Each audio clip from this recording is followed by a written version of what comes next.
안녕하세요. 까치살모입니다. 오늘은 램제트탄에 대해서 다루도록 하겠습니다. 제가 이걸 다루려는 이유는 너무 많은 분이 이 탄에 대해서 너무 많은 기대를 하고 있기 때문입니다.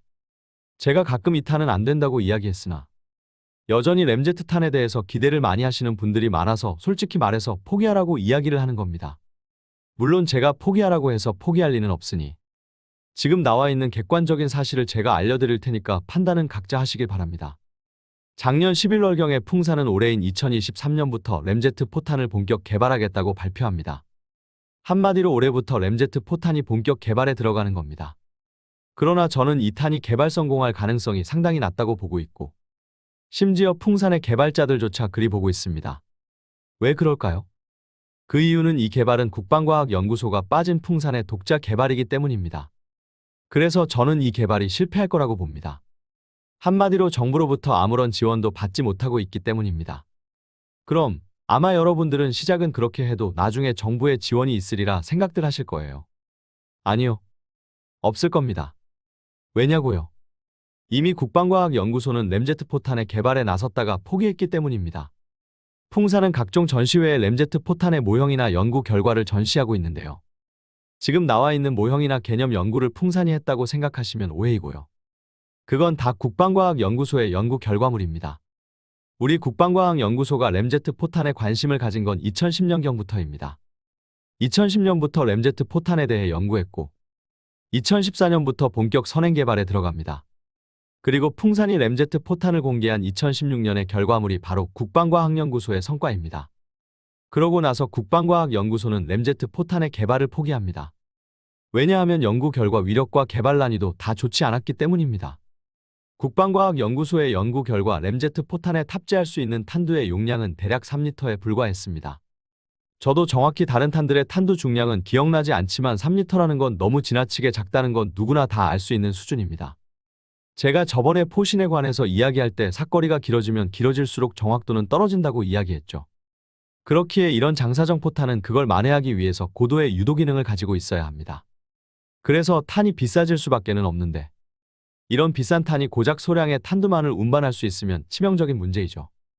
그리고 또 한 가지의 문제는 말한 것처럼 무조건 유도포탄으로 만들어야 하는데 제어장치 개발의 어려움 때문입니다. 국방과학연구소의 말에 따르면 램제트 포탄의 램제트 엔진을 가동시키는 건 어렵지 않다고 합니다. 그러나 이런 고속으로 비행하는 램제트 포탄의 방향을 제어하는 건 상당히 힘들다고 해요.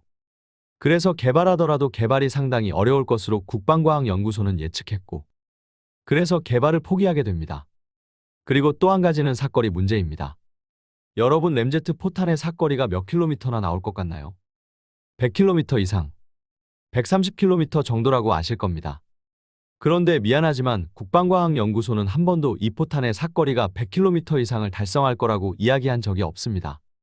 우선 사거리 130km에 대한 오해인데 이건 미국에서 레이시온사가 개발 중인 램제트 포탄에 대한 사거리로 레이시온사의 주장에 따르면 58구 경장을 사용하면 최대 130km의 사거리를 달성할 수 있다고 주장을 했습니다.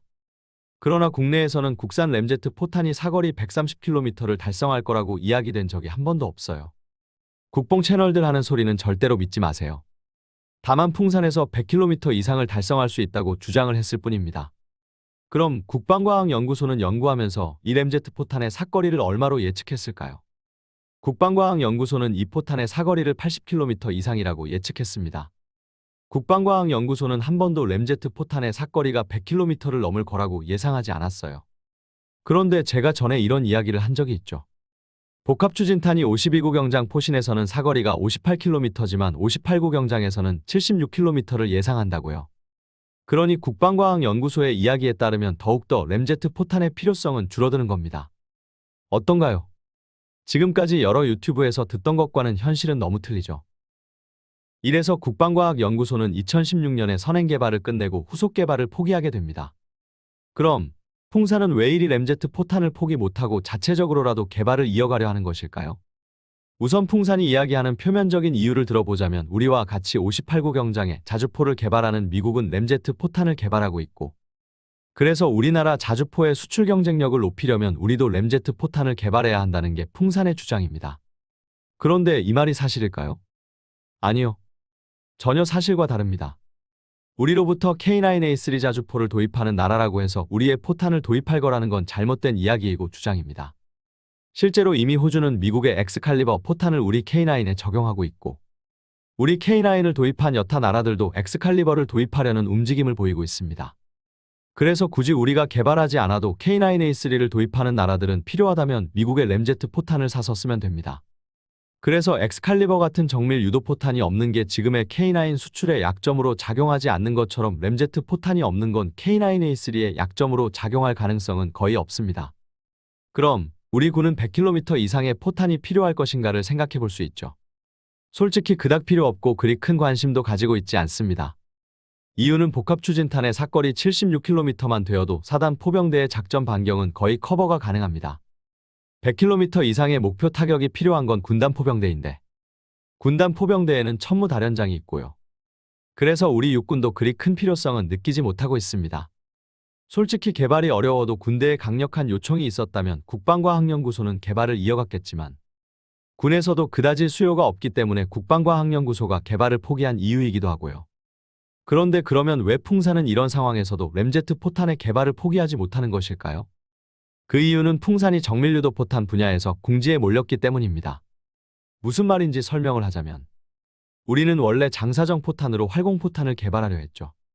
그러나 지금은 155mm 활공포탄의 개발은 실패하고 127mm 함포형 활공포탄만이 개발되고 있습니다. 그래서 우리 군에서는 K9에서 사용할 수 있는 정밀 유도포탄이 필요했고, 그래서 국방과학연구소는 지금 한국형 엑스칼리버와 그리고 CCF 탄도수정신관에 대한 연구 개발을 하고 있습니다. 문제는 이 개발에는 풍산이 아닌 한화가 참여하고 있다는 것입니다. 미래 전장에서는 정밀 유도포탄이 중심이 될 수밖에는 없습니다. 그런데 그 중요한 사업을 풍산은 한화에 빼앗겨 버린 겁니다. 그래서 풍산은 이걸 만회하기 위해서 램제트 포탄의 개발을 강력히 주장하고 자체적으로라도 개발하겠다고 나서고 있는 겁니다. 그러나 문제는 심지어 풍산의 개발자들조차도 국방과학연구소 도움 없는 독자 개발로는 성공 가능성이 거의 없다고 이야기한다는 겁니다.